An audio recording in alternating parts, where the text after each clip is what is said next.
ఇగో బతుకే కూలింది, ఇక బతుకమ్మ ఎక్కడిది, ఆ కళ రాలింది, ఎన్ని రాళ్ళు పేలిస్తే ఇల్లు అవుతుంది అంటూ ఇది చూస్తూ ఉన్నాం. సో ఇలాంటి ఫోటోలు పెట్టి ప్రజలలో ఒక ఎమోషన్ క్రియేట్ చేస్తారు. దీనికి కొంతమంది మహిళా జర్నలిస్టులు వాడుకుంటా ఉంది బీఆర్ఎస్.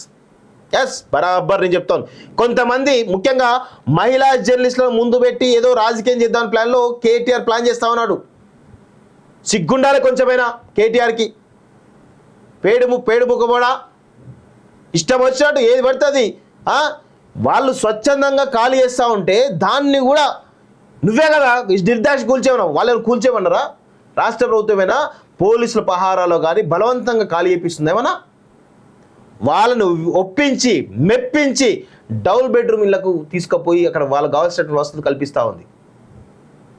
మీరేమో మల్లన్న సాగర్లో రాత్రికి రాత్రి కరోనా సమయంలో పోలీసులతోటి లాఠీ చార్జ్ చేపించి తీసుకుపోయినటువంటి దుర్మార్గులు మీరు కదా. ఈ ప్రభుత్వం ఏం చేస్తూ ఉంది? ఈ ప్రభుత్వం కనుక అలాంటి పరిస్థితి మేమే అడ్డుకుంటాం బరాబర్. మీకు అసలు రైటే లేదురా నాయన, మీకు బీఆర్ఎస్ పార్టీకి రైటే లేదు.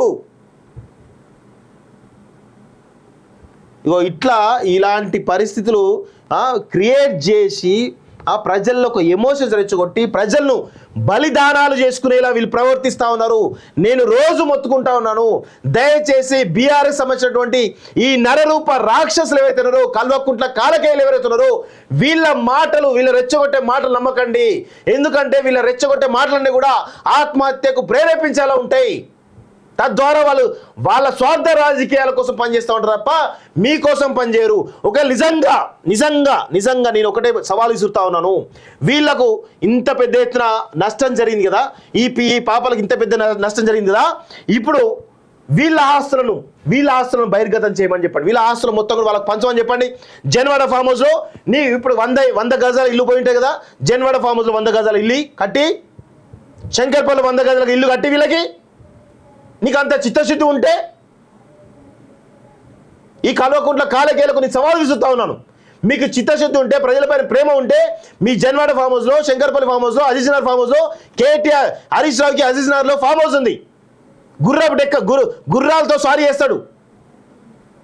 దానికి కూడా ఒక ట్రాక్ ఉంటుంది గుర్రం సవారీ చేయడానికి. అందులో ఇవ్వండి 100 గజాలు 200 గజాలు ప్లేస్ ఇచ్చేసి వాళ్ళకు ఇల్లు కట్టియండి, చూద్దాం మీ చిత్తశుద్ధి తెలుస్తుంది. శంకర్పల్లిలో కవితకి 20 ఎకరాల ఫామ్ హౌస్ ఉంది, అది కూడా ప్రజల పని చేయండి.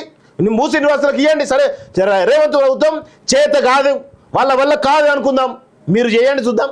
మీకు ఉంది కదా, మీకు గత 10 ఏళ్ళు లక్షల కోట్ల రూపాయలు ఆస్తులు సంపాదించారు కదా, చేయండి. మీ ఆస్తులు ఏవైతున్నాయో అవన్నీ కూడా ఫామ్ హౌస్లు ఏవైతున్నాయో ఒక్కొక్కరికి మూసి నివాసులందరికీ కూడా 100 గజాలు 80 గజాల ప్లేస్లు ఇచ్చి కట్టి ఇచ్చేయండి.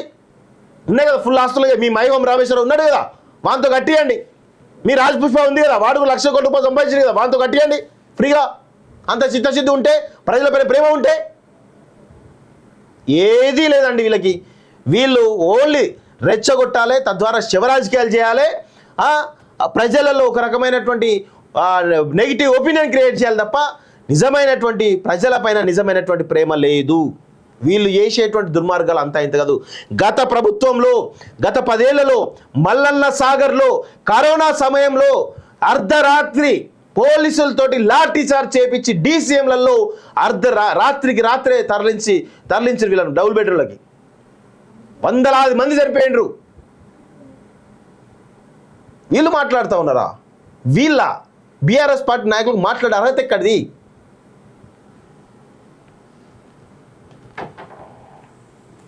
ఇగో ఈ డ్రామారావు నెంబర్ 1 డ్రామా ఆర్టిస్టు. అరే నేను చెప్తా ఉన్నాను కదా, నేను ఒకటే చెప్తా ఉన్నాను, నీకు చిత్తశుద్ధి ఉంటే నీ ఆస్తులలో నీకు 100 కోట్ల 1,000 కోట్ల రూపాయలనే కదా, ఒక ఇల్లు ఒక అపార్ట్మెంట్ కొని ఆమెకి 50 లక్షల కోట్ల రూపాయలతో ఒక అపార్ట్మెంట్ వస్తుంది, కొని చూద్దాం. సరే, ఇది ప్రభుత్వం చేసిన తప్పే, నువ్వు నిజంగా ఆ చిత్తశుద్ధి చేసి నువ్వు ఓదార్స్తే నేను దేనికంటే దానికి రెడీ ఉంటావు బిడ్డ. అది చేత కాదు, ఓదార్చాలి, దాన్ని వీడియోలు తీసుకొని ప్రజలలో అరే ఏదో అయిపోతుందని చెప్పేసి క్రియేట్ చేయాలి. నేను అదే అంటాను, బరాబర్ అంటాను. కేటీఆర్ నీకు చిత్తశుద్ధి ఉంటే ఈమెకు ఇట్లాంటి బాధితులు ఎంత వేలాది మంది ఉన్నారు కదా, వాళ్ళందరికీ కూడా మీ ఆస్తులు వంచండి, వాళ్ళందరూ కూడా మీ ఆస్తులతో కొనియండి. గచ్చిబౌలిలోని అపార్ట్మెంట్లు ఉన్నాయి కదా, 100 కొద్ది అపార్ట్మెంట్ వంచండి చూద్దాం. అది చేత కాదు నీకు. ఇది మాత్రం రెచ్చగొట్టాలి, ప్రజల్లో వైషమ్యం క్రియేట్ చేయాలి, అది చేయాలి, అంతే, వేరే ఏది లేదు నీకు. చిత్తశుద్ధి ఎక్కడ ఉందిరా నాయన? ఒక 100 రూపాయలను ఇచ్చినావా అవకు? 100 రూపాయలు ఇచ్చినావా? ఏది చేత కాదు. ఇదో బతుకు. ఎందుకు బతున్నారా నాయన? మీరు అందరు తీసుకుపోయి మూసిలా ముంపితే అయిపోతుంది. పీడ వదులుతాయి. తెలంగాణకు పట్టినటువంటి దరిద్రం, పీడ, శని అన్నీ వదులుతాయి.